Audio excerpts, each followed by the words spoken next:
பொது தொகுதியை கட்சியில் நிறைய பேர் கேட்குறாங்க, ரொம்ப நாளாக இருந்தவங்க கேட்குறாங்க.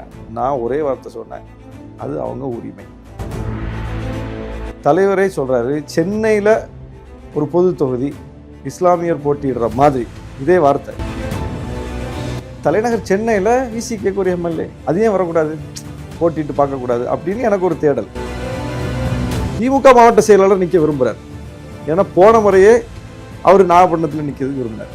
திருப்பி இந்த முறையும் நாமே நிற்கிறதா? தொகுதி வேண்டான்னு திமுக சொல்லிட்டான், தொகுதி வேண்டாம் திமுக சொன்னா, திமுக போய் தொகுதி வேண்டாம் சொல்லலை. நாகப்பட்டினம் நல்ல தொகுதி தான், அங்கே இருந்து இந்த மாதிரி எல்லாம் சிக்கல் இருக்கு. இந்த எம்எல்ஏக்கள் வந்து திமுக எம்எல்ஏக்கள் போலயே இந்த 3 பேரும் செயல். அந்த பேச்சு எல்லாரையும் கவரும் வகையில் இருந்தால் அது சிஎம்ஐயும் கவருது. அவர் கூப்பிட்டு அப்ரிஷியேட் பண்ணுறார், இதில் என்ன பிரச்சனை? அது இது ஒரு கட்சி விரோத செயலா? அவர் பார்க்கும்போது மூஞ்சி திருப்பிட்டு போகணுமா? கடைசியாக நடந்த ஆர்ப்பாட்டம் வரைக்கும் நம்ம இருக்கேன். ஒவ்வொன்றும் தலைவர் சொல்றது தான் நம்ம செய்கிறோம். எந்த கூட்டத்துக்கு போகல, எங்க இதெல்லாம் வன்மங்க.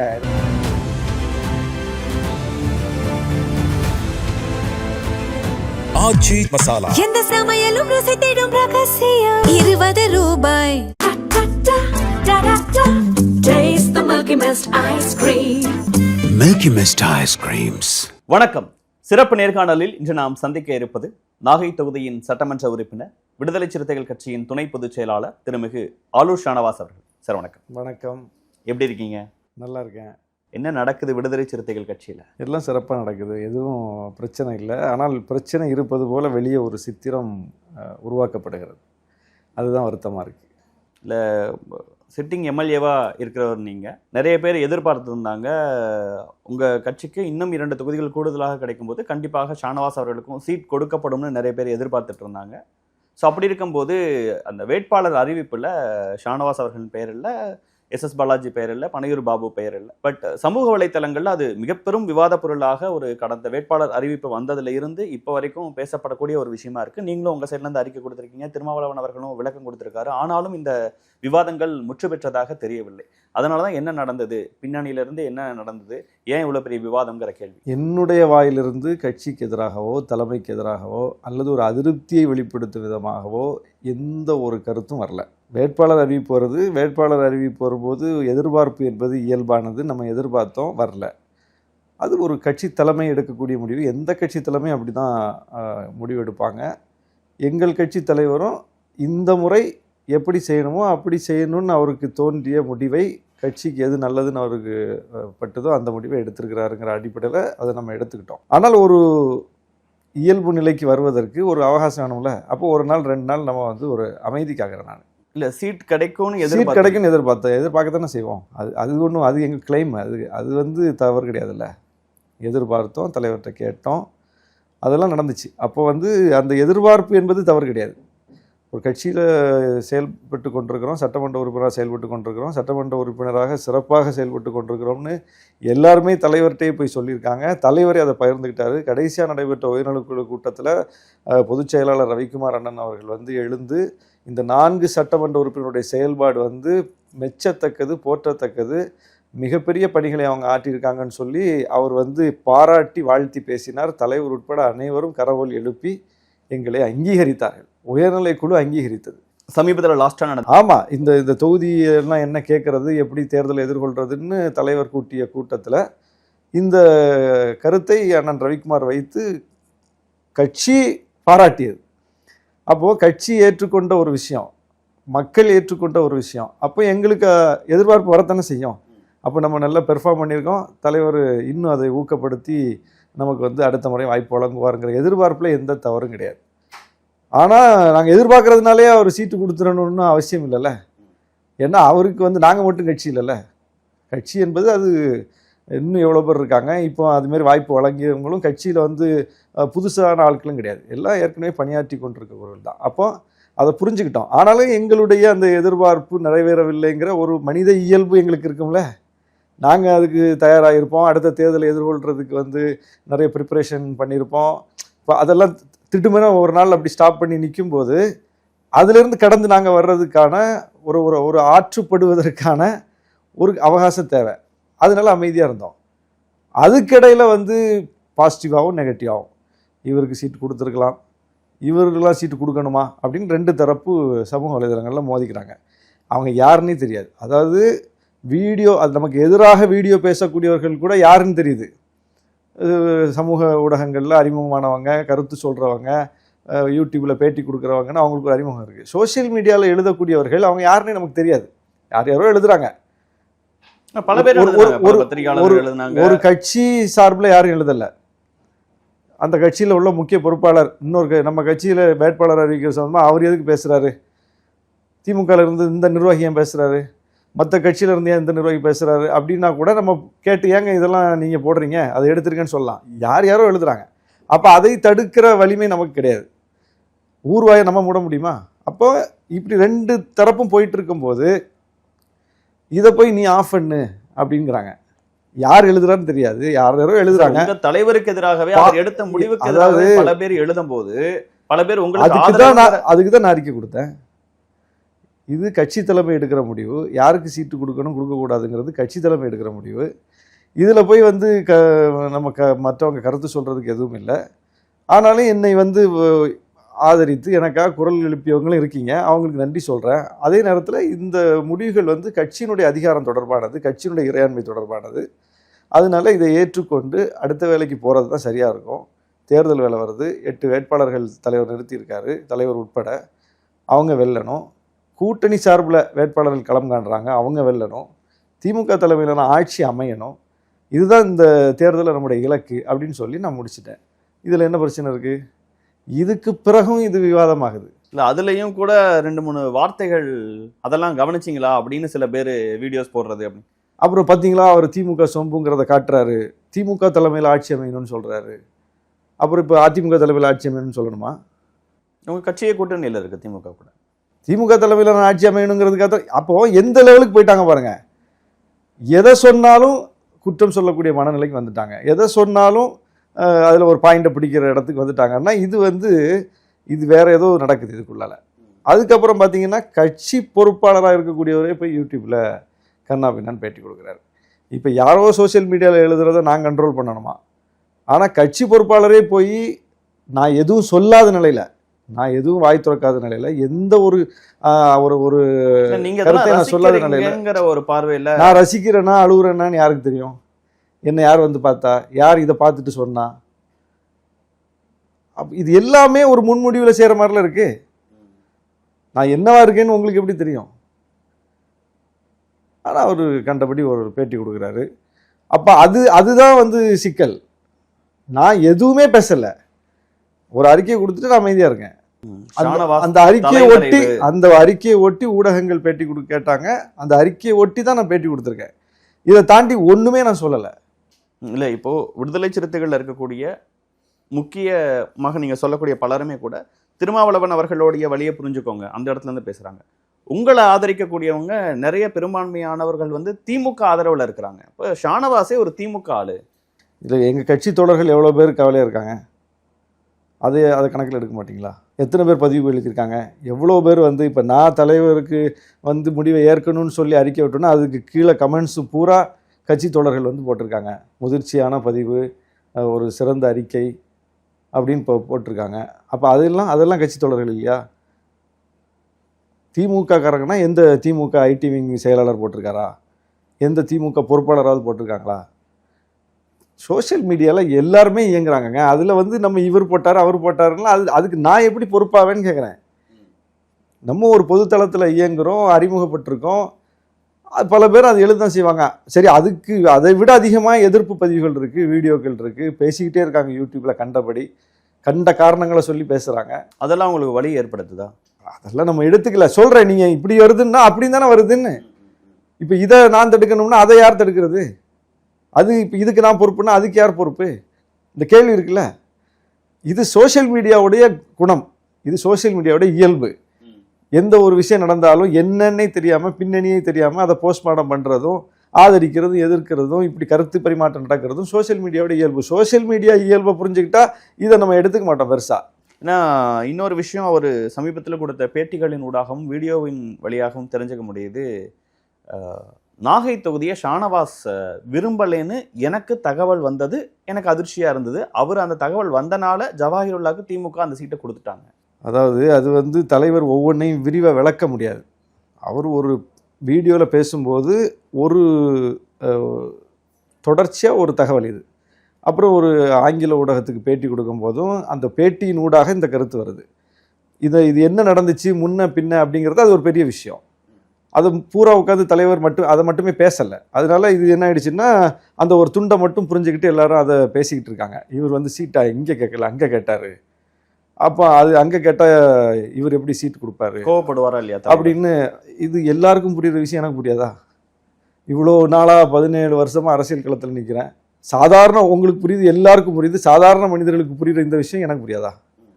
சீட்டை வந்து தலைவர்கிட்ட கேட்காம அங்கே போய் கேட்டால் தலைவர் தரமாட்டாருங்கிறது எல்லாருக்கும் புரியுமாங்க?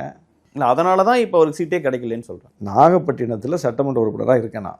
டெல்டா மாவட்டங்கள் மண்டலங்களுக்கான பொறுப்பாளராக திமுக யாரை நியமிக்குதுன்னா கே.என். நேரு அமைச்சர் அவர்களை நியமிக்கிறாங்க. அப்போ அவருக்கு கொடுக்கப்பட்டிருக்கிற பணி என்ன? டெல்டாவில் வெல்வது. டெல்டா முழுவதும் யார் நின்னாலும், நம்ம அணியில் திமுக வேட்பாளராக இருந்தாலும் நம்ம கூட்டணி கட்சிகள் யார் வேட்பாளராக இருந்தாலும் அடிச்சுட்டு வந்து கொடுக்கணும், தொகுதியை ஜெயிச்சுட்டு வந்து சமர்ப்பிக்கணும் என்பது தான் அவருக்கு கொடுக்கப்பட்டிருக்கிற டாஸ்க். அது ஒரு 6 மாதத்துக்கு முன்னாடி அவர் நியமிக்கப்பட்டார் இல்லையா? அவர் நியமிக்கப்பட்ட உடனே அவர் என்ன பண்ணுறாருன்னா சட்டமன்ற உறுப்பினர் இப்போ இருக்கிறவங்களெல்லாம் கூப்பிட்டு பேசுகிறார். நான் போய் பேசும்போது என்னையும் கூப்பிட்டுருந்தார். போய் பேசும்போது டெல்டாவில் திமுக சட்டமன்ற உறுப்பினர் ஒருத்தர் இருந்தார், நம்ம கூட்டணி கட்சியை சார்ந்த ஒரு சட்டமன்ற உறுப்பினர் இருந்தார், நானும் போயிருக்கேன். ஒவ்வொருத்தரையாக பேசி அவர் தொகுதி நிலவரம் எப்படி இருக்குது, திருப்பி எலெக்ஷனில் எப்படி இருக்கும், இது அவருடைய பணி, அவருக்கு கொடுக்கப்பட்டிருக்கிற பணி. அவர் எல்லா எம்எல்ஏக்களையும் கூப்பிட்டு பேசினார். அப்போ என்னையும் கூப்பிட்டு நாகப்பட்டினம் எப்படி இருக்குது, என்ன பிரச்சனை இருக்காங்க, இன்னொரு 6 மாதம் இருக்குது, நம்ம அதை எப்படி சரி பண்ண முடியும், வெற்றி வாய்ப்பு எப்படி இருக்குது, இதெல்லாம் கேட்குறாரு. அப்போ நான் எப்போவுமே நெகட்டிவ் சொல்லுவேன், பாசிட்டிவ் நல்லா இருக்குது அப்படி இருக்குது அதெல்லாம் இருக்குது, ஒரு பிரச்சனையும் இல்லை. ஆனால் என்னென்ன நெகட்டிவ் இருக்குது அதுக்கு தானே அவர் கூப்பிட்டு பேசுகிறார் நம்மளை. அப்போ நெகட்டிவாக சொல்கிறேன், இன்னென்ன மாதிரிலாம் பிரச்சனை இருக்குன்னு. நகராட்சிக்குள்ளே சில பிரச்சனைகள் இருக்குது, இதெல்லாம் நம்ம சரி பண்ணணும், இதெல்லாம் வந்து சரி பண்ணால் தான் நம்ம நிற்க முடியும் அப்படின்னு நான் சொல்கிறேன். நம்ம நிற்க முடியும்னா நான் நிற்க முடியுங்கிற பொருள் நான் சொல்லலை. நான் வந்து தொடர விருப்பம் இல்லாமல் இருக்கேன் நான். ஏன்னா எனக்கு அங்கேருந்து மாறி சென்னை பக்கம் வந்தால் நல்லா இருக்குங்கிறது என்னுடைய விருப்பம். திமுக மாவட்ட செயலாளர் நிற்க விரும்புகிறார். ஏன்னா போன முறையே அவர் நாகப்பட்டினத்தில் நிற்கிறதுக்கு விரும்பினார். திடுமணம் நம்ம அந்த தொகுதியை வாங்கிட்டு நம்ம அங்கே போயிட்டோம், நமக்கு வேலை செஞ்சார், பிரச்சனை இல்லை, வெற்றி பெற்றோம், போயிட்டுருக்கு. திருப்பி இந்த முறையும் நாமே நிற்கிறதா அப்படிங்கிறதுல அவருக்கு ஒரு கேள்வி இருக்குது. எப்படியாவது வந்து இந்த முறை தொகுதியை வாங்கி அவர் போட்டியிடணும் அப்படிங்கிறதுல அவர் முழு வீச்சாக வேலை பார்த்துக்கிட்டு இருக்கார். இப்படி ஒரு விஷயம் ஓடிக்கிட்டு இருக்கும்போது நான் என்ன நினைப்பேன், சரி இப்படி அவர் நிற்கணும்னு விரும்புகிறாரு, அவர் அதுக்கான முயற்சியில் ஈடுபட்டு இருக்காரு, நம்மளும் இந்த முறை கொஞ்சம் மாறி போயிடுவோம் அப்படின்ட்டு எனக்குள்ள ஒரு எண்ணம். ஆனாலும் நான் வந்து அவர்கிட்ட அது ஒரு பிடி கொடுக்காம பேசுகிறேன். அவர்கிட்ட நேருன்ட்ட அவர் புரிஞ்சுக்கிட்டார், சரி இவன் ஏதோ வேறு மூடில் இருக்கா போல இருக்கு அப்படின்னு விஷயத்தை புரிஞ்சுக்கிட்டாரு. அதோட முடிஞ்சிச்சு. அப்போ அவருக்கு ஒரு விஷயம் கன்வே ஆகிடுச்சு, நம்மள்ட்ட கூப்பிட்டு பேசும்போது தெரியும் இல்லையா அப்படின்னு. எங்கள் கட்சியில் போய் நான் தொகுதி மாற போகிறேன், எனக்கு வந்து நாகப்பட்டினத்தில் தொடர விரும்பலை அப்படின்னு சொல்வதற்கு எங்கள் கட்சியில் அப்படி ஒரு பேச்சே கிடையாது. எங்கள் தலைவரே சொல்லியிருக்காரு பாருங்க, யாராவது சீட்டு கேட்டு வந்தால் தொகுதியை பற்றி பேசினால் நான் முகத்தை திருப்பிக்குவேன், கவனத்தை வேறு பக்கம் கொடுத்துருவேன், நான் கமிட்மெண்ட் கொடுக்க முடியாது அப்படின்னு சொல்கிறாரா இல்லையா? வீடியோவில் சொல்லியிருக்காருல. அப்போ இதுதான் இங்கே உள்ள நிலைமை. அங்கே எல்லாருக்குமே அதுதான், எல்லாருக்குமே அதுதான். இது ஒரு பக்கம் அவர் அங்கே ஃபீல்டுக்கு போக வேண்டிய தேவை இருக்கிறதுனால அவர் எல்லாரும் என்ன மட்டும் இல்லை, ஏன்னா நான் போகும்போதே அங்கே ஒரு கூட்டணி கட்சி எம்எல்ஏ தான் இருந்தாருங்கிறேன்ல. ஓகே, அவங்கள்ட்ட பேசி அனுப்பிட்டு என்கிட்ட பேசுகிறாரு. அது அவருக்கு இடப்பட்டிருக்கிற பணியை அவர் செய்கிறார், அதுக்கு நம்ம ஒத்துழைப்பு கொடுக்கணும். அந்த அடிப்படையில் நம்ம போய் நம்ம விஷயத்த சொல்லுவோம். நான் சொல்லும் போதே என் டோன்லேயே அவர் வந்து ஏன் மூடு என்னன்னு அவர் புரிஞ்சுக்கிட்டார்.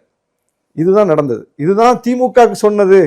தொகுதி வேண்டான்னு திமுக சொல்லிட்டான், தொகுதி வேண்டாம் திமுக சொன்னா திமுக போய் தொகுதி வேண்டாம் சொல்லலை, என்னுடைய பேச்சிலிருந்து என்னுடைய உள்ள கிடைக்க அவர் புரிந்து கொண்டார். அப்போ பாயிண்ட் அவருக்கு ஏறிடுச்சு. ஒன்று இந்த பக்கம் என்னுடைய உள்ள கிடைக்க அதுதான், அதை இங்கே சொல்கிறதுக்கான இது இல்லை, சூழல் இல்லை. ஏன்னா கட்சியில் அப்படிப்பட்ட ஒரு விஷயம் கிடையாது. எப்போ வருதுன்னா தலைவர் இப்போ உயர்நிலை குழுவை கூட்டுறார், கூட்டுவதற்கான அஜெண்டா ஃபிக்ஸ் பண்ணி அறிக்கை வருது. எந்தெந்த தொகுதிகளை பெறுவது என்பது குறித்து விவாதிக்கணும் அப்படின்னு அஜெண்டாலே இருக்கு.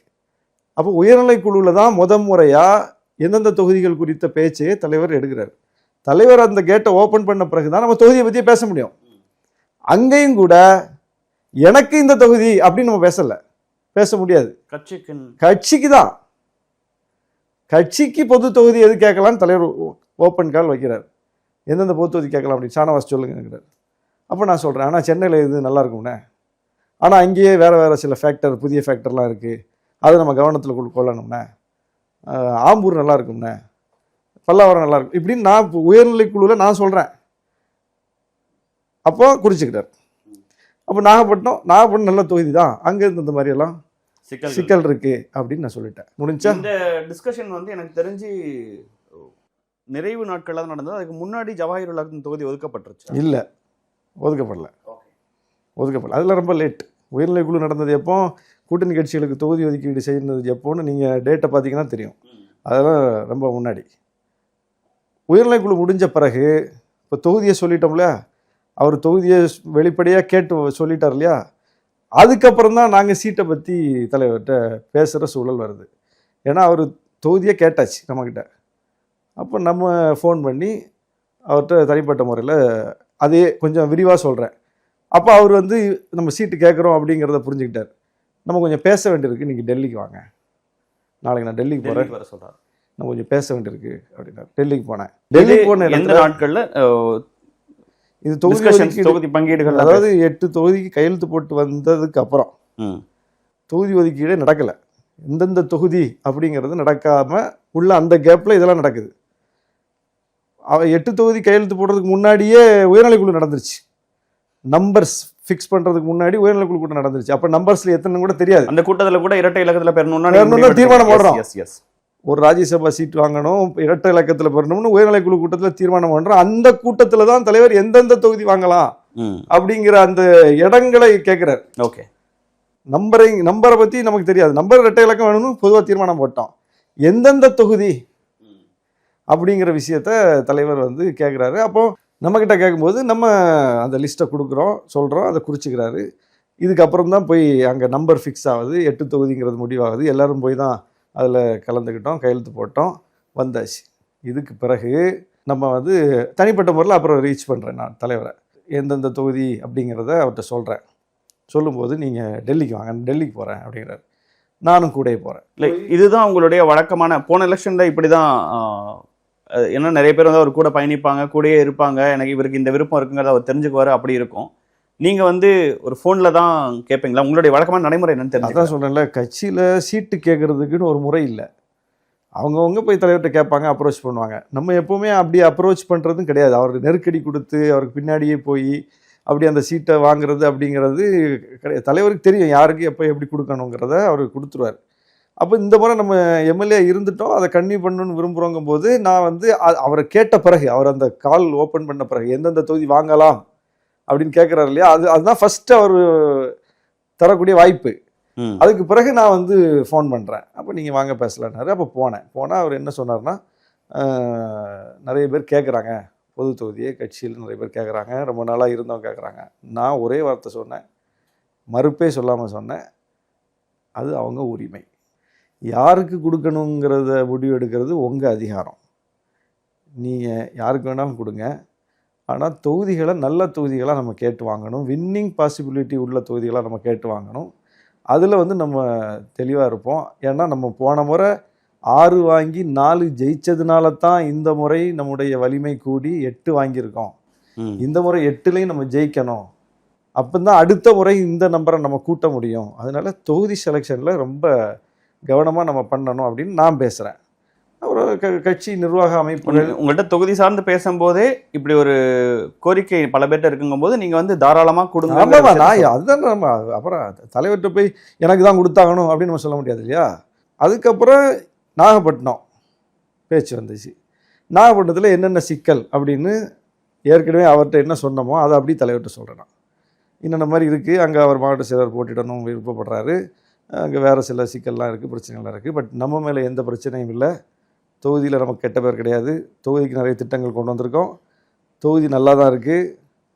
முதல்ல போகும்போது இருந்த சூழல் வேறு, இன்றைக்கி அது மாறி இருக்குது இப்படின்னு அந்த விஷயங்கள்லாம் நான் அடுக்கிறேன். ஆனால் இதில் வேறு பிரச்சனைகள்லாம் இருக்குது அப்படின்னு சொல்லும்போது அவர் புரிஞ்சுக்கிட்டார்.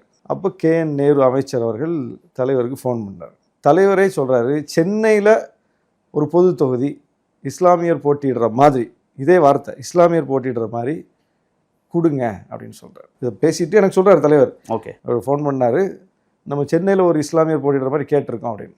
அவங்க ராயபுரம் கொடுக்குறேன்றாங்க. இதையும் தலைவர் தான் சொல்கிறார், ராயபுரம் கொடுக்குறேன். அது எனக்கா யாருக்கு அதெல்லாம் அங்கே பேச்சு கிடையாது. கட்சிக்கு தான் இந்த பேச்சு நடக்குது. இப்போ நாகப்பட்டினத்தை வேணான்னு சொன்னால் கூட நான் எனக்கு தான் வேணான்னு சொல்ல முடியுமே தவிர கட்சிக்கு வேணாம் நான் சொல்ல முடியாது. நான் போட்டியிடலாம், எனக்கு வேறு இடம் ஒதுக்கி கொடுங்க, நான் கட்சியில் கேட்கலாம். அதுக்காக நாகப்பட்டினமே வேணாம் அப்படின்னு நான் சொல்ல முடியாதுல்ல. தலைவர் நினச்சி அங்கே யாராலும் கேண்டிடேட் போடலாம்ல. இப்போ திருப்பூர் ஒரு கட்சி கிடச்சிருக்கு, பாலாஜி தான் கேண்டிடேட்டா. பன்னீர் தோசைப்பட்டிருக்காரு. எஸ். செய்யூர் கிடச்சிருக்கு, பாபு தான் கேண்டிடேட்டா. சிந்தனை செல்வன் தொகுதி கிடைச்சாலும் கேண்டிடேட் போடுறது தலைவர் கையில் தானே இருக்குது. அப்போ மாற்றிருக்காருல. அதே மாதிரி தான் நாகப்பட்டினமே கிடைச்சாலும் கேண்டிடேட் மாற்றலாம்ல. அதனால நாகப்பட்டினத்தில் நான் போட்டியிட விரும்பல, எனக்கு வேறு இடம் கொடுங்கன்னு நான் கேட்கலாமே தவிர நாகப்பட்டினமே வேணாம் நான் எப்படி சொல்ல முடியும்? அது என்னுடைய அதிகாரத்துக்கு உட்பட்டது கிடையாது. அப்போ தலைவர்கிட்ட அங்கே உள்ள பிரச்சனையை நம்ம சொல்கிறோம். நேரு அவர்கள்ட்ட என்ன சொன்னமோ அதையே தலைவர்கிட்ட சொல்கிறோம். இது நடக்கும் போதெல்லாம் ஒதுக்கப்படலை. Okay okay. ராயபுரத்தை எடுத்துக்குங்க சென்னைன்னு கேட்டதுனால தலைவரே கேட்குறாருல. தலைவரே கேட்குறாரு, சென்னையில் ஒரு தொகுதி இஸ்லாமியர் நிறுத்துறதுக்கு அப்படின்னு கேட்குறாரு. அவர் யாருன்னு கேண்டிடேட் சொல்லி அப்படிலாம் கேட்க மாட்டாங்க. இந்த கேண்டிடேட்டுக்காக தொகுதி ஒதுக்குறோன்னு அவங்களும் சொல்ல முடியாது. இந்த கேண்டிடேட்டுக்காக தொகுதி கொடுங்கன்னு நம்ம கட்சியும் கேட்காது. ஏன்னா அப்படிலாம் அரசியல் நடக்காது. அப்படிலாம் வெளியே ஆயிரம் இப்படி பேசுகிறாங்க இல்லையா, அப்படியெல்லாம் ஒன்று கிடையாது அரசியலில். அப்படி ஒரு கட்சி தலைமை போய் கேண்டிடேட் பெற சொல்லி இவருக்காக அப்படிலாம் கேட்க முடியாது. மற்றவங்க கோவப்படுவாங்கல்ல, ஏன் அவருக்குன்னு கேட்டு தொகுதி வாங்குவீங்களா? ஒரு கட்சி நடத்தணும்ல ஒரு தலைவர். அவருக்கு எல்லாரும் ஒன்று தானே. எஸ். அவருக்கு ஷானவாஸ், அப்துல் ரஹ்மான் எல்லாரும் ஒன்று தான், தலைவருக்கு எல்லாரும் ஒன்று தான். அப்போ ஷானவாஸுக்கு இந்த தொகுதி வாங்கி அப்படி சொல்லி கேட்க முடியுமா அவர்? அப்போ சென்னையில் ஒரு தொகுதி கொடுங்க, அதுவும் இஸ்லாமியர் போட்டியிடுற மாதிரி அப்படின்னு சொல்லி தொகுதியை காயின் பண்ணுறார் தலைவர். அப்போ அவங்க ராயபுரம் எடுத்துக்கிங்கன்னு சொல்லியிருக்காங்க. அதை என்கிட்ட சொல்கிறார், அவங்க ராயபுரம் எடுத்துக்கிறாங்க அப்படின்னு சொல்லிட்டு தலைவர் என்ன சொல்கிறாருன்னா, ராயபுரம் நமக்கு சரியாக வருமா, அங்கே எதிர் கேண்டிடேட்டு எப்படின்னு பார்க்கணும் இல்லையா, இதெல்லாம் பார்க்கணும்ல, அது சரியாக வருமானு ஒரு சந்தேகத்தையும் சேர்த்தே வைக்கிறார். சரிண்ணா பார்த்துக்குங்க அப்படின்றோம். அப்போ வேறு தொகுதி, வேறு பல்லாவரம் நல்லா இருக்குதுன்னா, அங்கே எதிரில் IJK தான் போட்டிடுது, ஆம்பூர் நல்லா இருக்கும்னா, அதுவும் இந்த நம்ம கேட்குற இந்த கான்செப்டுக்கான தொகுதிகள் அப்படின்னு சொன்னேன். அவர் ஏற்றுக்கிட்டார். சரி நான் பேசுகிறேன் அப்படின்னார். அப்பவும் அது யாருக்குன்னெலாம் கிடையாது. இப்படி இருக்கும்போது தொகுதி எந்தெந்த தொகுதி அப்படின்னு வரும்போது பன்ருட்டி கிடைக்குது. பன்ருட்டி கிடைச்சோடனே தலைவர் பன்ருட்டி தான் இருக்குது இப்போ பொது தொகுதி. அதில் என்னென்ன அவர் ஏற்கனவே வீடியோவில் சொன்னார் இல்லையா, அந்த பிரச்சனை திருப்பூரும் பன்ருட்டியும் தான் இருக்குது. ஒரே ஒரு குறுக்கீடு மட்டும். ஆனால் இப்போ நீங்கள் பேசும்போது ராயபுரம் வேண்டான்னு நீங்கள் சொல்லலை, நாகை வேண்டான்னு நீங்கள் சொல்லலை. நான் எப்படி சொல்ல முடியும்னு இல்லை, உங்களுக்கு வேண்டான்னு நீங்கள் சொன்னீங்களா? எனக்கு வேண்டான்னு சொன்னேன். அதாவது எனக்கு வேண்டான்னா நாகப்பட்டினத்தில் நான் நிற்க விரும்பலை, எனக்கு சென்னையில் இருந்தால் நல்லா இருக்கும் நான் சொன்னேன். அது என்ன காரணம்னு தெரிஞ்சுக்கலாமா? ஏன்னா அதை சார்ந்து சில விவாதங்கள். அதாவது குன்னம் நான் போய் நின்னேன், அது என் ஊரா இல்லை, போய் நின்னேன். நாகப்பட்டினம் கிடச்சிது போய் நின்னேன், அது என் ஊரா? சரி, அங்கே கட்சி இதுக்கு முன்னாடி ஏதாவது MLA இருந்திருக்காங்களா? இல்லை. அப்போது ஒரு எக்ஸ்பெரிமெண்ட்டு. ஏன் டெல்டாவில் போய் நாகப்பட்டினத்தில் போய் நம்ம நின்று ஜெயிச்சு வரக்கூடாது அப்படின்னு நம்ம நினைக்கிறோம். வாய்ப்பு கிடச்சோன்னே போய் நின்று ஜெயிச்சு வரோம். குன்னமில் போய் ஏன் நிற்கக்கூடாது? அது மாதிரி தலைநகர் சென்னையில் VCK ஒரு MLA, அது ஏன் வரக்கூடாது, போட்டிட்டு பார்க்கக்கூடாது அப்படின்னு எனக்கு ஒரு தேடல். அதுக்கப்புறம் நம்ம பணியாற்றக்கூடிய வாய்ப்பும் கொஞ்சம் இங்கே அதிகமாக இருக்கும், ஃபோக்கஸ்டாக ஒர்க் பண்ண முடியும், கொஞ்சம் நம்ம கருத்துருவாக்க தளத்தில் வேலை செய்கிறதுக்கும் வசதியாக இருக்கும், எல்லா நடவடிக்கைகள்லையும் ஈடுபடுவதற்கு அது ஒரு வாய்ப்பாக இருக்குமேன்னு சென்னையை விரும்புகிறோம். அது நம்ம கிளைம், அது பர்சனல் விஷ். அது அதில் ஒன்றும் தவறு கிடையாது. அது என்ன தவறான்னு கேட்குறேன். தலைவரே கேட்குறாருல எந்த தொகுதி வாங்கலாம்னு. அப்போ இந்த மாதிரி நடக்குது. அதுக்கப்புறம் பன்ருட்டி கிடைக்குது. அப்புறம் பன்ருட்டியில் யாரை வேட்பாளராக போடுறது என்னங்கிறதெல்லாம் தலைவர் முடிவு எடுத்துட்டாரு, அறிவிச்சிட்டாரு. அறிவித்ததுக்கப்புறம் ஒரு நாளில் நம்மளும் அறிக்கை கொடுத்துட்டோம். தலைமை இந்த முடிவு தொகுதி தான் சரியா முடிவாய் இருக்கும். வந்தபோது நீங்க எதுவும் பேசுனீங்களா? 8 தொகுதி தொகுதிகள் முடிவாய் வரும்போது நீங்க வந்தபோது கேட்ட பேசினார், தலைவர் பேசினார். பேசி இதுதான் கிடைச்சிருக்கு, பண்ருட்டி தான் கிடைச்சிருக்கு அப்படின்னு சொன்னார். திருப்பூரூர் தான் கிடைச்சிருக்கு அப்படின்னாரு. அப்போ திருப்பூரூரில் நம்ம என்ன நினைப்போம், அப்போ பாலாஜி கன்னியூ Sitting பண்ணுவார், MLA. அப்போ பண்ருட்டி கொடுங்க அப்படின்னு நான் கேட்டேன். இந்த பேச்சுவார்த்தை நடந்தது. அப்போ தலைவர் சொன்னார், அங்கே இந்த மாதிரியெல்லாம் பேசுகிறாங்க, இந்த மாதிரி சமூக காரணிகள்லாம் இருக்குது அப்படின்னு சொல்லி சொன்னார். அதெல்லாம் நம்ம கட்சி அப்படிலாம் பார்க்குறது இல்லை, சொல்லுவாங்க இல்லையா, ஒரு வின்னிங் சான்ஸ் பார்ப்பாங்கல்ல, அந்த அடிப்படையில் சில கருத்துக்களை பகிர்ந்துக்கிட்டாரு. அப்பவும் நான் சொன்னேன், அதெல்லாம் நம்ம போய் நின்று ஜெயிச்சுட்டு வந்துடலாம், எனக்கு நம்பிக்கை இருக்குது அப்படின்னு. சரி நான் பேசிட்டு சொல்கிறேன்னாரு. அதுக்கப்புறம் வேட்பாளர் அறிவிப்பு வந்துருச்சு. பொது அதாவது தொகுதியில ஒரு இஸ்லாமியரை நிறுத்தணும்னு தான் என்னோட எண்ணம். அதுல ஷானவாஸ் தான் ஆப்வியஸ் ஆப்ஷனா இருந்தாரு. ஆனா அப்ப வந்து அப்துல் ரஹ்மான் எனக்கு ஒரு நம்ம எதுவுமே சொல்லலையேங்கிறேன், புரியுதா இல்லையா?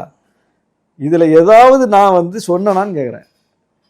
அப்துல் ரஹ்மானை போட்டது தப்பு, நான் சிறப்பாக பணியாற்றி இருக்கிறேன், அது பிழையா கூட இருக்கலாங்கிறாரு. அது தலைவர் கருத்து, என் கருத்து கிடையாது. அப்துல் ரஹ்மான் என்னை விட சீனியர் கட்சியில். அப்துல் ரஹ்மான் மாதிரியே இன்னும் முபாரக் இருக்கிறாரு, மக்கா கலீல் இருக்கிறாரு, இன்னும் நிறைய தோழர்கள் இருக்கிறாங்க. நான் மட்டுமா இருக்கேன் அந்த கட்சியில். இல்ல ஷானவாஸ் இஸ்லாமியர்னு பார்த்தா கூட பெரும் கூட்டம் இருக்குதுங்க கட்சிக்குள்ள. என்னை விட சீனியர் இருக்காங்க, நானே சொல்கிறேன். அப்துல் ரஹ்மானை எந்த வகையிலையும் நான் குறைத்து மதிப்பிடலை. அவர் கட்சிக்காக பணியாற்றிக்கிட்டு இருக்காரு, அவர் கேட்கத்தான் செய்வார். முன்னாள் சட்டமன்ற உறுப்பினரே ஒருத்தர் இருக்கார் கட்சிக்குள்ள, அப்துல் நாசர். எவ்வளோ பேர் இருக்காங்க, அதெல்லாம் இங்கே பிரச்சனை. நான் என்னுடைய செயல்பாடுகளை மதிப்பிட்டு தான் நான் கிளைம் பண்ண முடியுமே தவிர, இன்னொருத்தர் வந்து இதாக இருக்காரு அவருக்கு கொடுக்காதுன்னு நம்ம சொல்ல முடியாது. அது அது அந்த ரைட்ஸ் நமக்கு கிடையாது. அது ஒரு தலைவர் யாருக்கு வேணாலும் கொடுக்கலாம். அதை புரிஞ்சுக்கிட்டு தான் நம்ம அமைதி காக்குறோம். அதுக்கப்புறம் ஆபத்தானதோ அப்படின்னு நல்லவர்களின் அமைதி 2 நாள் என்னென்ன டிஸ்கஷன்ஸ் நடந்ததுன்னு பார்க்கும்போது உடனடியால வெளியே வந்திருக்கணும். அது சோசியல் மீடியா டிஸ்கஷனுங்க. எந்த எந்தத்துலயும் டிஸ்கஷன் நடந்தது இல்ல. யாரு சொல்லுங்க? ஒட்டுமொத்த தமிழ்நாட்டுல நிறைய பேர் பேசினாங்க, நெகட்டிவாவே பேசினாங்களே, எனக்கு எதிரா கண்ட அவதூறையும் பேசுறாங்களே வீடியோல. அதுக்கு யார் பதில் சொல்றது? அப்போ அதுக்கு நானே பதில் சொல்லணுமா? இது சோசியல் மீடியாவுடைய குணம். கண்டதும் கண்ட பேர் எழுதுவாங்க, ஒரு பக்கம் நம்மளை ஆதரிச்சு எழுதுவாங்க, ஒரு பக்கம் நம்மளை எதிர்த்து பேசிட்டு இருப்பாங்க. அதுக்கு நான் எப்படி பொறுப்பாவேன்னு கேட்குறேன். இதுதான் என்னுடைய கேள்வி. இல்லை அப்போ நான் எனக்கு கன்வின்ஸ் ஆகி நான் வந்து பதிவு போடுறதுக்கு அதை நான் போட்டேன், அவ்வளோதான். இல்லை இவ்வளோ தூரம் நடந்த விஷயங்களை சொன்னீங்க. ஆனால் எல்லாரும் இன்னைக்கு வரைக்கும் பேசக்கூடிய ஷானவாஸ் அவர்களுக்கோ இல்லை சிட்டிங் எம்எல்ஏவருக்கு மீதி 2 பேருக்கோ சீட் தராததுக்கு காரணம் அப்படின்னு சொல்லப்படக்கூடிய ஒரு விஷயம் இவர்களுடைய திமுக நெருக்கம். திமுகவோட வாய்ஸாக தான் இவங்க இருந்தாங்க, விசிகாவோட வாய்ஸாவே இல்லை. அது வந்து விடுதலை சிறுத்தைகள்லேயே ஒரு எதிர்கருத்துக்களை ஏற்படுத்தினுச்சு. அதை ரொம்ப மைன்யூட்டாக கவனிச்சுட்டு இருந்தார் திருமாவளவன். அதுவும் ஒரு நேரடி காரணம், நாடாளுமன்றத்தில் இருந்து சட்டமன்றத்தில் வந்து இங்கே வேற மாதிரி எங்கள் தலைவர் வந்து இந்த மாதிரி குறுக்கி பார்க்குற தலைவர் கிடையாது. முதல்ல அவர் நேற்று வீடியோ வெளியிட்டிருக்காருல்ல, அது என்ன சொல்லியிருக்காரு? அவர் இந்த மாதிரி ஏதாவது காரணம் சொல்லியிருக்காரா? வெளிப்படையாக அப்படி சார் சொல்லுவாங்க. நீங்கள் தான் சொல்கிறீங்க இப்போ இதுதான் காரணம்னு. அப்போ தலைவரே சொல்லாத காரணத்தை நீங்கள் எங்கேருந்து கண்டுபிடிச்சீங்க? உங்கள் தலைவரை தவிர மற்ற சுற்றி இருக்க உங்களுக்கு எதிராக பேசக்கூடிய எல்லாரும் சொல்கிற காரணம் அதுதானே. அது அவங்க வேற காரணத்தினால கூட சொல்லலாம்ல. வேற என்ன காரணம் இருக்க முடியும்? நம்ம மேலே உள்ள காழ்ப்பில் கூட சொல்லலாம்ல, புறமையில கூட சொல்லலாம்ல. உயர்நிலைக்குழு பாராட்டுது, உயர்நிலைக்குழு தான் கட்சியினுடைய ஆன்மா. 4 சட்டமன்ற உறுப்பினர்கள் சிறப்பாக செயல்பட்டார்கள்னு உயர்நிலைக்குழு பாராட்டி கைத்தட்டி அங்கீகரிக்குது. உயர்நிலைக்குழு அங்கீகரித்த பிறகு அதில் டிஸ்பியூட் கிடையாதுன்னு தானே அர்த்தம். அதுக்கப்புறம் அது எப்படி டிஸ்பியூட் ஆகுது? சரி, திமுகவோட நெருக்கம், அந்த நெருக்கம் எப்படிப்பட்டது? தலைவர் சொன்னது யாரை பார்த்தாலும் சொல்கிறாங்கங்க. ஏர்போர்ட்டில் எந்த தலைவரை பார்த்தாலும், பொதுவெளியில் எந்த சட்டமன்ற உறுப்பினரை பார்த்தாலும், மற்ற கட்சிக்காரங்களை பார்த்தாலும், அவங்க எல்லாரும் சொல்கிறது உங்கள் 4 சட்டமன்ற உறுப்பினர் அசத்துன்னு அசத்துறாங்க. சட்டமன்றத்தில் அவங்க எழுந்து நின்று பேசுனா அப்படி இருக்குது. 4 முத்துக்களை அனுப்பியிருக்கீங்க. பிஜேபி தலைவர் சொல்கிறாரு, நயினார் நாகேந்திரன் சொல்கிறாரு, வானதி சொல்கிறாங்க, எல்லா தலைவர்களும் சொல்கிறாங்க. இப்போ அதை எப்படி எடுத்துப்பீங்க? பிஜேபியோட நெருக்கம்னு எடுத்துப்பீங்களா? வானதியை பாராட்டி விட்டார், பிஜேபியோட இவங்க நெருக்கமாக இருக்காங்கன்னு எடுத்துக்கிறீங்களா? அப்போ சிஎம் பாராட்டுறாருன்னா ஒரு லிமிட்டை தாண்டி போயிட்டோமா? அதான் எதில் சிஎம் வந்து ஒரு தகவலை சொல்லி அனுப்பி இந்த முடிவை நீங்கள் விசிகால எடுக்க வைங்க அப்படின்னு சொல்லி நாங்கள் அதுக்கு ஈல்டாகி எங்கள் தலைவர்கிட்ட வந்து இன்ஃப்ளூயன்ஸ் பண்ணி ஏதாவது முடிவு எடுக்க வச்சுருக்கோமா? அப்படி இன்ஃப்ளூயன்ஸ் பண்ணி முடிவு எடுக்கக்கூடிய அளவுக்கு தலைவர் பலவீனமானாரா? அப்படி விசிக வரலாற்றில் என்னைக்காவது எல்லாமே உயர்நிலை குழுவில் தான் டிசிஷன் ஆகும் தெரியுமா? இப்போ உயர்நிலை குழுவில் இவ்வளோ நிர்வாகிகள் இருக்காங்கல்ல, அவங்க சாட்சி இல்லை. எல்லாருக்கும் ஒரு 5 நிமிஷம் கருத்து சொல்ல வாய்ப்பு கொடுக்குற மாதிரி தான் எங்களுக்கும் கருத்து சொல்ல வாய்ப்பு கிடைக்கும். நாங்களும் எல்லாரையும் வச்சுக்கிட்டு ஓப்பனாக தான் கருத்து சொல்லுவோம். எல்லாரும் உட்கார்ந்து அந்த கருத்துக்களின் அடிப்படையில் தலைவர் வந்து ஒரு முடிவு எடுப்பார். இப்படித்தான் எல்லா முடிவும் எடுக்கப்பட்டிருக்கு. விசிக இதுவரை எடுத்த எல்லா அரசியல் முடிவுகளும் இப்படி எடுக்கப்பட்டிருக்கிற முடிவுகள். இந்த இந்த இந்த சீட்டு போய் வாங்குறதுக்கு முன்னாடி கூட உயர்நிலைக்குள்ள அதை பற்றி பேசியிருக்காரு தலைவர். கேண்டிடேட்ஸ்லாம் டிசைட் பண்ணுறது எப்படி நடக்கும்? கேண்டிடேட்ஸ் தலைவரை வந்து முடிவு பண்ணுவார். ஏன்னா அது உட்கார்ந்து பேசுகிற அளவுக்கு இன்னும் அந்த கட்சிக்குள்ளே ஒரு இது வரல. ஏன்னா எல்லாருமே கேட்டுக்கிட்டு இருக்காங்க. அவர் எப்படி ஓப்பன் ஃபோரத்தில் வச்சு உனக்கு கொடுக்கலாமான்னு பேச முடியாதுல்ல. 2500 பேர் விருப்ப மனுக்களே. ஆமா, அதுல வந்து யாரும் சுழற்சி முறையில் ஆனாலும் ஒரு ஜனநாயகமா அவர் ஆன்லைன்ல வந்து அந்த விண்ணப்ப மனு விருப்ப மனு கொடுத்தவங்க அத்தனை பேரும் ஆன்லைன்ல பேச வச்சு தான் அந்த முடிவு எடுத்தாரு. அதுல அது ஒரு பக்கம். ஆனா இது வந்து அப்படி பண்ண முடியாது. அந்த மெக்கானிசம் இன்னும் உருவாக்கப்படல. இப்போ கம்யூனிஸ்ட் கட்சியில 3 முறை எம்எல்ஏ இருந்தவங்களுக்கு வாய்ப்பு இல்லைன்னு ஒரு முடிவு வச்சிருக்காங்க. 3 முறை வாய்ப்பு கொடுத்தவங்களுக்கு மீண்டும் வாய்ப்பு கொடுக்க மாட்டோம் அப்படின்றாங்க. கட்சியின் மாநில செயலாளராக இருக்கக்கூடியவர் சட்டமன்ற உறுப்பினர் தேர்தலில் போட்டியிடக்கூடாதுன்னு வச்சிருக்காங்க. வேட்பாளர் செலவு செய்யக்கூடாதுன்னு வச்சிருக்காங்க. கட்சி தான் செலவு பண்ணும். சம்பளத்தை எம்எல்ஏ ஆனா கட்சிக்கு கொடுத்துருன்னு வச்சிருக்காங்க. கட்சி அதுல இருந்து ஒரு பங்கெடுத்து அவருக்கு கொடுக்கும் செலவுக்குன்னு வச்சிருக்காங்க. இது ஒரு மெக்கானிசம் இருக்கு. அதனால அது அங்க பிரச்சனை இல்லை. அது ஃபங்க்ஷன் ஆகும். நம்ம கட்சியில் அப்படி ஒரு மெக்கானிசம் இல்லை. இது மாதிரி ஒரு மெக்கானிசத்தை உருவாக்கணும்னு தான் தலைவர் விருப்பப்படுறாரு. அவருடைய உள்ள கிடைக்க அதுதான். அது எதிர்காலத்தில் வரலாம். அது வந்துட்டு இந்த பிரச்சனையே கிடையாது. எல்லாருமே டியூன் ஆயிடுவாங்க. எல்லாருமே டியூன் ஆயிடுவாங்க. இப்போ சுழற்சி முறையில் வாய்ப்புன்னா அப்படி அது இல்லை. இன்னும் கட்சிக்குள்ள சுழற்சி முறையில் வாய்ப்புனா ஏற்கனவே வழங்கப்பட்டவங்களுக்கு இப்பவும் வழங்கப்பட்டிருக்கு. அது அந்த சிஸ்டமே வரலங்கிற தலைவர் பொதுச் செயலாளர். அதுதாங்க அந்த சிஸ்டம் வரல. கம்யூனிஸ்ட் கட்சியில எல்லாருக்கும் ஒரே சிஸ்டம் தான். அப்போ அந்த சிஸ்டத்தை உருவாக்கணும்னு தான் தலைவர் விரும்புறாரு. அது வரும்போது பார்த்துக்கலாம். ஏன்னா இப்போ அப்படி இல்லை. இப்படி ஒரு நிலைமையில இது நடக்குது. அறிவிச்சாச்சு. அறிவிச்ச பிறகு நம்மளும் ஏற்றுக்கிட்டாச்சு. இதில் என்ன பிரச்சனை? இல்லை, இந்த எம்எல்ஏக்கள் வந்து திமுக எம்எல்ஏக்கள் போலயே இந்த 3 பேரும் செயல்பட்டாங்க. அதுதாங்க விசிக எம்எல்ஏக்கள் மாதிரியே பேசுறது பூரா அவதூறு. யாராவது இந்த சான்றை பாருங்க அப்படின்னு ஒரு சான்று எடுத்து வைக்கணும். என்ன முடிவு கட்சி தலைவர் ஒரு முடிவு எடுத்து அதை மீறி சட்டமன்றத்தில் என்ன முடிவு நாங்கள் எடுத்தோம்? ஒன்று சொல்லவா? 8 மணி நேர வேலை சட்டம் அதை திருத்துறாங்க. திமுக அரசு திருத்துது. தலைவர் வந்து டெல்லியில் பார்லிமெண்ட்டில் இருக்கார். அவரை தொடர்பு கொண்டு இதில் என்ன நிலைப்பாடு எடுக்கிறதுன்னு கேட்குற அளவுக்கான சூழல் இல்லை. இடதுசாரிகள் வெளிநடப்பு செய்கிறாங்க. முதல் முறையாக கூட்டணி கட்சி 2 கட்சி வெளிநடப்பு செய்யுது. இந்த திருத்தத்தை எதிர்த்து முதல் முறையாக நடக்குது. அது வரைக்கும் திமுக அரசோட இணங்கி போகிறோம், எல்லாவற்றுக்கும் ஆதரிச்சுட்டு போகிறோம். முதல் முறையாக கூட்டணி கட்சி 2 எதிர்நிலைப்பாடு எடுத்து வெளிநடப்பு செய்கிறாங்க. அந்த இடத்துல ஒரு நிலைப்பாட்டை நம்ம எடுக்கணும். தலைவர்கிட்ட போய் கேட்டுட்டு வந்து எடுக்கிற அளவுக்கான சூழ்நிலை அங்கே இல்லை. தலைவரையும் தொடர்பு கொள்ள முடியாது. பார்லிமெண்ட் உள்ளே இருக்கார். நாங்கள் எடுக்கிறோம் நிலைப்பாட்டை அந்த இடத்துல. இதில் நம்ம வெளியே போகாமல் உட்கார்ந்துருந்தா தலைவர் கேள்வி கேட்பார். நம்மளும் வெளிநடப்பு செய்வோம். இடதுசாரிகளோடு இணைந்து வெளிநடப்பு செய்தோம். அதுதான் வரலாறு. இப்போ நான் சான்று சொல்லிட்டேன். இது மாதிரி கட்சி சொல்லியும் நீங்கள் வந்து திமுக சாதகமாக இருந்துட்டீங்கன்னு ஒரு சான்று பேசுகிறவங்க காட்டட்டும். ஒரு சான்று காட்டுங்க. இது மாதிரி நான் 1000 சான்று கொடுக்க முடியும். திமுக மேடைகள்லையும் திமுக கருத்துக்களை பேசுறதுக்கு இல்ல திராவிட இயக்க கருத்துக்களை பேசுறதுக்கு ஷானவாஸ் உடனடியாக செல்றாரு. திமுக தலைவர்கிட்ட அதிக நெருக்கமா இருக்கிறாரு. விசிக தலைவர் கூட அவர் இத்தனை தடவை 5 வருஷத்துல சந்திச்சிருக்க மாட்டாரு. அத்தனை தடவை திமுக தலைவர் சந்திக்கிறாரு.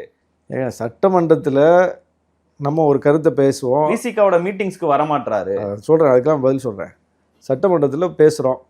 அந்த பேச்சு எல்லாரையும் கவரும் வகையில் இருந்தால் அது சிஎம்ஐயும் கவருது. அவர் கூப்பிட்டு அப்ரிஷியேட் பண்ணுறார். இதில் என்ன பிரச்சனை?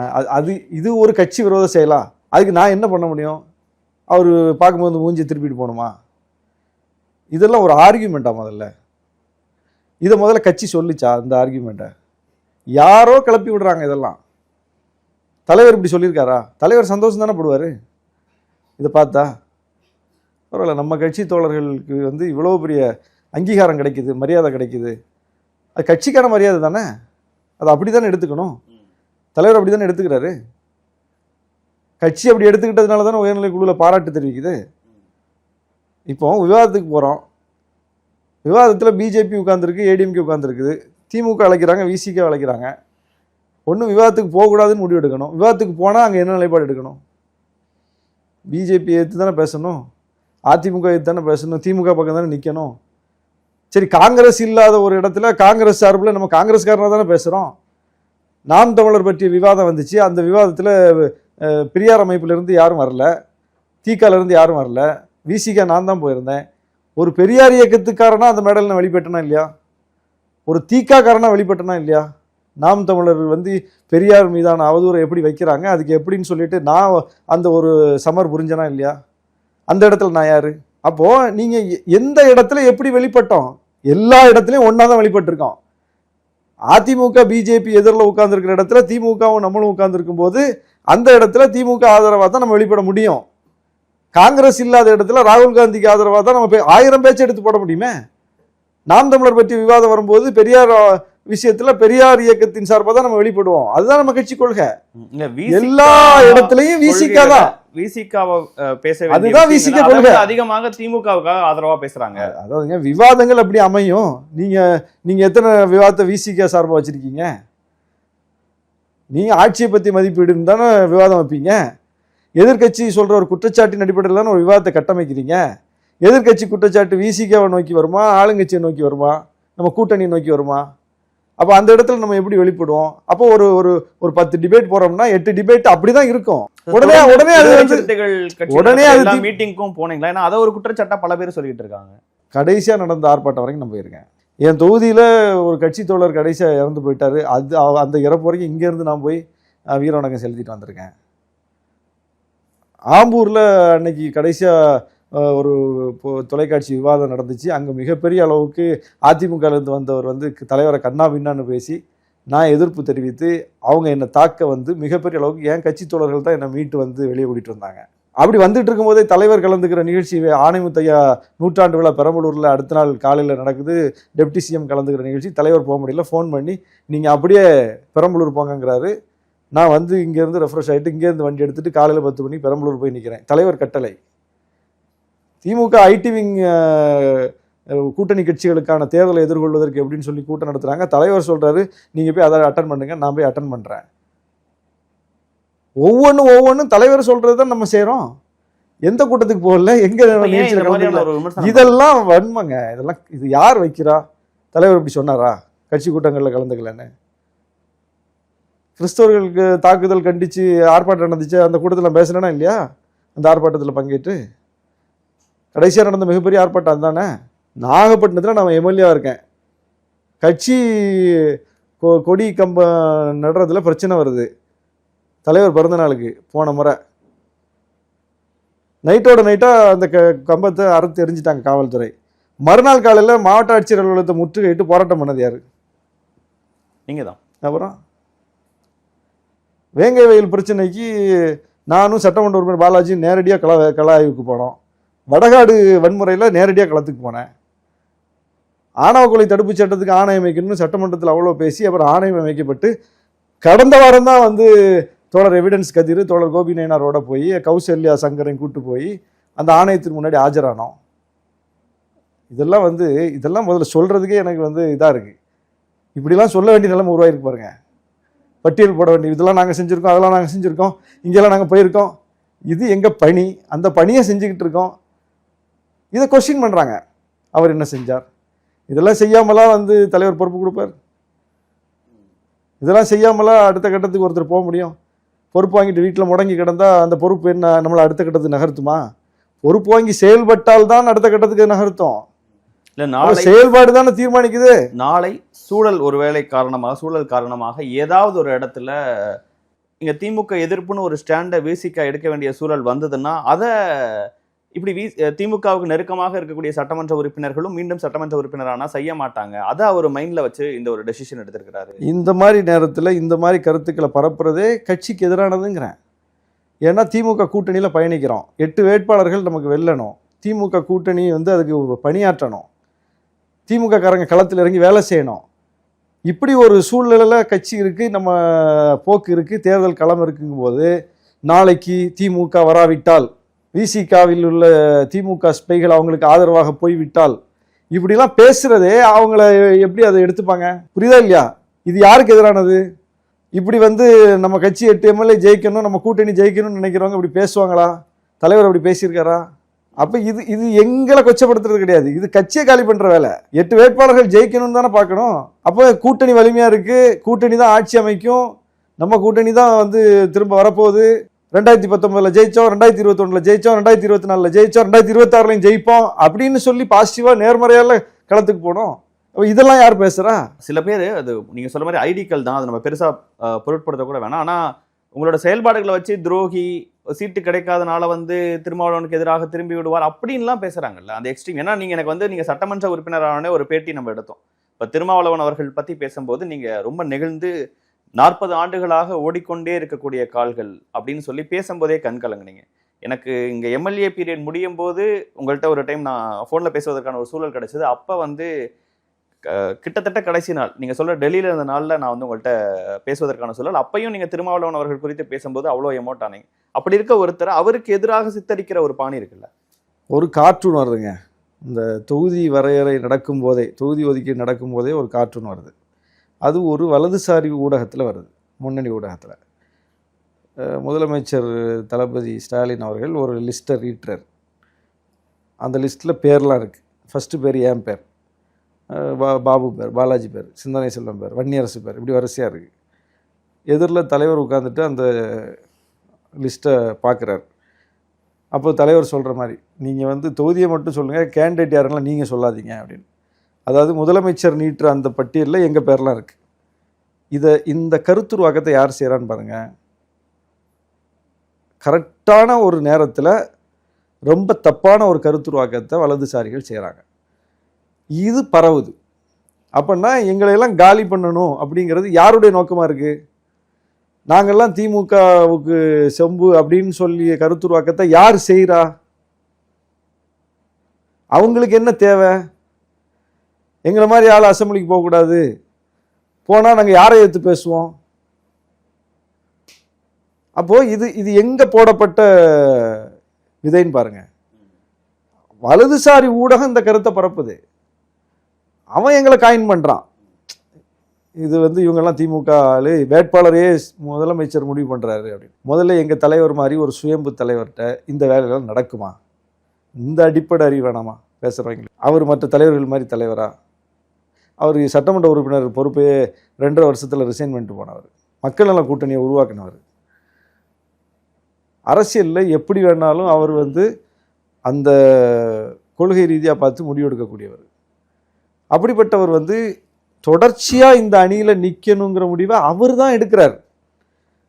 நாங்கள் இன்ஃப்ளூயன்ஸ் பண்ணி நடக்கிறது கிடையாது. அது இந்த நேரத்தில் இந்த முடிவு தான் அப்படின்னு அவர் தான் எடுக்கிறார். அதை ஏன்னா இந்த கருத்து, அந்த முடிவை தான் நாங்க கொண்டு பொதுச் செயலாளரா இருந்து போன ஆதவர்ஜுனா பலமுறை அதுதான் சொல்றேன். அப்ப அவங்க கருத்து தானா இது? அவங்க கருத்து இதெல்லாம் நீங்க சொல்ற ஆதவர்ஜுனா கருத்து, இந்த வலதுசாரி ஊடகங்களுடைய கருத்து, இதெல்லாம் இது விசிக கருத்து கிடையாது.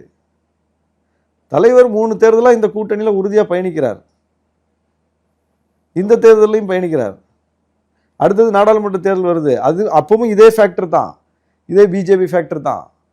மோடி 4வது முறை பிரதமர்னு முன்னிறுத்துவாங்க. ஓகே, 3 முறை வீழ்த்தியாச்சு போதும், இந்த முறை விட்டுருவோம், நம்ம வேற ஆட்டத்தை கலைச்சு ஆடுவோம்னு நம்ம சொல்ல போகிறோம். இதே ஆட்டத்தை தானே ஆடுவோம், இதே போக்கு தானே. அப்போ இந்த அரசியலுக்கான தேவை இருக்கு இல்லையா? இந்த அரசியலை தானே நாங்கள் பேசுகிறோம். கட்சி எடுத்த முடிவுக்கு எதிரான முடிவு என்னைக்காவது எடுத்திருக்கோமா? கட்சி இதைத்தான் அப்படின்னு ஒரு வழியை, கோட்டை கிழித்த பிறகு அந்த கோட்டை தாண்டி எங்கேயாவது வெளிப்பட்டிருக்கோமா? அப்படி ஒரு பேச்சு, அப்படி ஒரு சொல், அப்படி ஒரு செயல், அதை காட்ட முடியல. இவங்க என்ன காட்டுறாங்க? இந்த அவர் பாருங்க சிஎம் எப்படி கை கொடுத்து இவர்கிட்ட பேசுறார், இந்த பாருங்க டெப்டி சிஎம் எப்படி சிரிச்சு பேசுறார், எப்படி நெருக்கமா இருக்காங்க. ஏங்க இதெல்லாம் என்னங்க அநியாயமா இருக்கு? இது என்ன அநியாயமா இருக்கு? உங்க நேரத்தையும் கருத்துக்களையும் ரொம்ப ஒரு எமோஷனலான சூழலையும் என்ன நடந்துங்கிற விஷயங்களையும் மக்களுக்காக பேசியிருக்கிறீங்க. அனைத்துக்கும் நன்றி.